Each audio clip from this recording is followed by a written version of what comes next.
RTE के तहत पहली कक्षा में हुआ प्रवेश, प्रमोट होने के बाद अब दूसरी कक्षा में नहीं दिया जा रहा admission. Saint Mary's convent school प्रशासन का कहना है कि आरटीई पोर्टल पर नहीं है बच्ची का नाम। राइट टू एजुकेशन के तहत पहली कक्षा में प्रवेश लेने के बाद पास होने पर प्रमोट की गई एक बच्ची को अब दूसरी कक्षा में प्रवेश नहीं दिया जा रहा। वजह है कि आरटीई पोर्टल पर बच्ची का नाम नहीं आ रहा। इस बारे में बच्ची के अभिभावकों ने स्कूल प्रशासन से संपर्क किया तो उन्होंने बच्ची को प्रवेश देने में असमर्थता जताते हुए फीस की मांग कर डाली। साथ ही बच्ची की ऑनलाइन क्लासेस भी बंद करा दी गई। अब बच्ची के परिजन जिला प्रशासन का दरवाजा खटखटा रहे हैं और आज युवक कांग्रेस के वरिष्ठ पदाधिकारी डॉक्टर सुनील लारा और सागर मीणा ने बच्ची को साथ लेकर कलेक्टर को ज्ञापन सौंपा।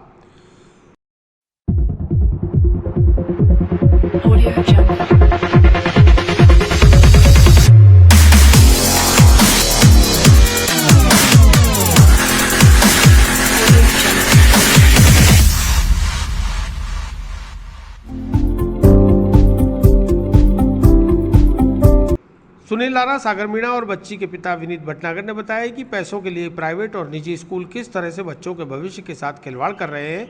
इसकी एक वानगी यह है कि पहली कक्षा में प्रवेश दे दिया, पूरे साल पढ़ाई कराकर अगली क्लास में प्रमोट भी कर दिया, तो अब दूसरी कक्षा में प्रवेश क्यों नहीं दिया जा रहा? क्यों बच्चे के भविष्य के साथ खिलवाड़ किया जा रहा है? बच्ची पढ़ना चाहती है लेकिन स्कूल उसे पढ़ाना नहीं चाहता क्योंकि उन्हें पैसों की ज़रूरत है। उनका कहना है कि सरकार की ओर से उन्हें पैसा नहीं मिलेगा। इसी मुद्दे को लेकर युवक कांग्रेस के पदाधिकारियों ने कहा कि जरूरत पड़ी तो प्राइवेट स्कूलों की हठधर्मिता और मनमानी के खिलाफ स्कूल पर तालाबंदी कर दी जाएगी।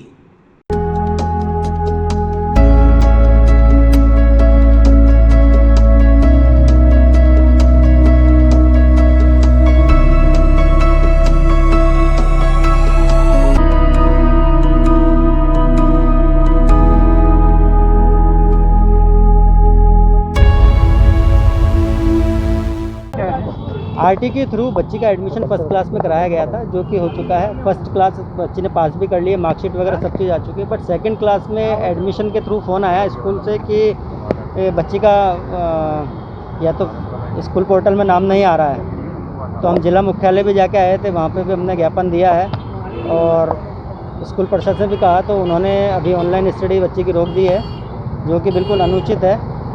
तो हम जल्द से जल्द यही चाहते हैं कि इस पर कार्रवाई हो और बच्ची का भविष्य ध्यान में रखते हुए और बच्ची की पढ़ाई सुचारू रूप से जारी हो। सर, मामला यही है कि जहां पर एक तरफ सरकार शिक्षा की बात कर रही है, बच्चियों को महिला मुफ्त शिक्षा दे रही है सरकार, वहां पर एक निजी स्कूल जो शर्मसार कर रही है। एक छोटी बच्ची जिसका प्रथम क्लास में आरटीई के माध्यम से एडमिशन हुआ था, और आरटीई के माध्यम से एडमिशन होने का मतलब है कि जो मध्यम वर्ग के परिवार, जो गरीब बच्चे परिवार जो प्राइवेट स्कूल में नहीं पढ़ पाते, उनको भी वो अधिकार दिया गया और 8वीं क्लास तक उनको फ्री शिक्षा दी गई। लेकिन 8वीं तो छोड़ो, आप प्रथम क्लास पास करने के बाद उस बच्ची के साथ में स्कूल प्रशासन ये कहता है कि आप दोनों साल की फ़ीस जमा कराओ या फिर आपकी टीसी ले जाओ। उस बच्ची की ऑनलाइन क्लासें बंद कर दी गई है, ऑनलाइन क्लासें, उसकी पढ़ाई ख़राब हो रही है। उस बच्ची को पढ़ना चाहती हो, लेकिन स्कूल वालों को तो सिर्फ पैसा चाहिए, पैसा चाहिए, पैसा चाहिए।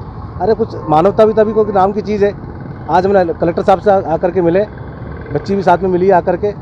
अगर 2-3 दिन के अंदर स्कूल प्रशासन को मैं इस मीडिया के माध्यम से चेतावनी देना चाहता हूँ कि अगर 2-3 दिन के अंदर इस बच्ची को, क्योंकि उनका कहना है कि राज्य सरकार पैसा नहीं भेज रही है, तो राज्य सरकार पैसा भेजती भी आई है, भेजती भी रही है।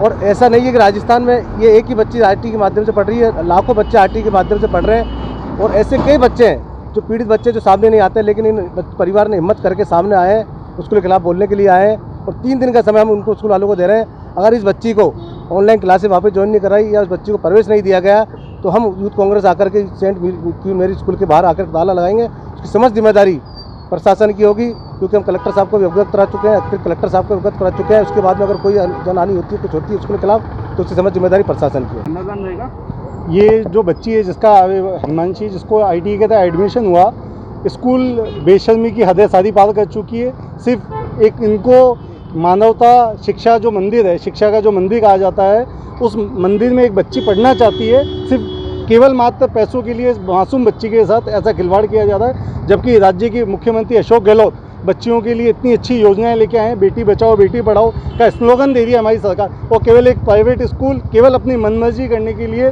तानाशाही रवैया अपनाने के लिए करी है। यदि इस पूरे मामले को हम शिक्षा मंत्री जो है हमारे गोविंद सिंह डोटासरा से अवगत कराएंगे, यदि फिर भी कोई कार्रवाई नहीं होती है तो उस स्कूल के खिलाफ प्रदर्शन किया जाएगा। वहाँ के जो प्रिंसिपल हैं उनको इस जिम्मेदारी के लिए वो तैयार हैं कि इस मासूम बच्ची के साथ अन्याय नहीं होने दिया जाएगा।